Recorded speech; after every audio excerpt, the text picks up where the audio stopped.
Hello, artists.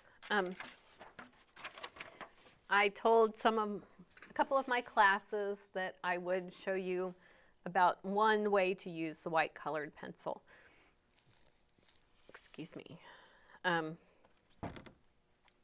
We can't, it doesn't really work to shade with in that sense. We can't, it's hard to see unless you get it in the light right. So it doesn't work for just, if you really want something white and you want it to kind of stay white, it would be good to use for that. But for a value scale, no, it's not going to work. But another use for the white colored pencil is to use it as a blender. It does lighten the other colored pencil a little bit, so you got to be careful when you get down to the dark. And I did half of each of these so you could kind of see the difference. And zoom a little bit. It's like you can see here on this side where I blended and where it's plain on this side. So it kind of gives it kind of a creamy look, and it smooths out the strokes a little bit.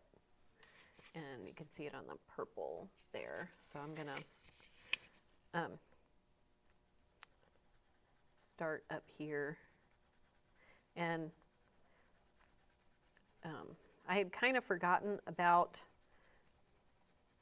coloring in little ovals, but it does make a difference. And that's kind of smoothing that out a little bit and making it have a smoother texture. This feels kind of, looks kind of fuzzy to me, and on the side that I put the white colored pencil,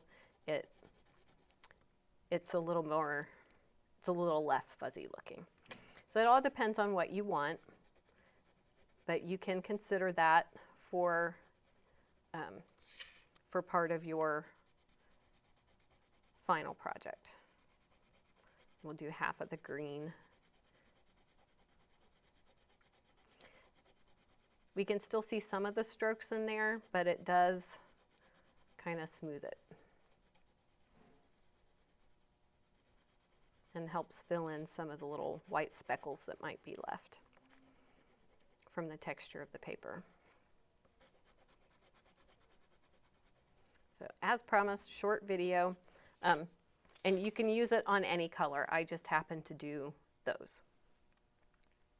So, oops, there we go. I just happen to do these, but it will work on any other color.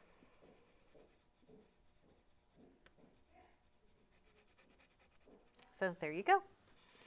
Short video. Thanks for watching. Bye.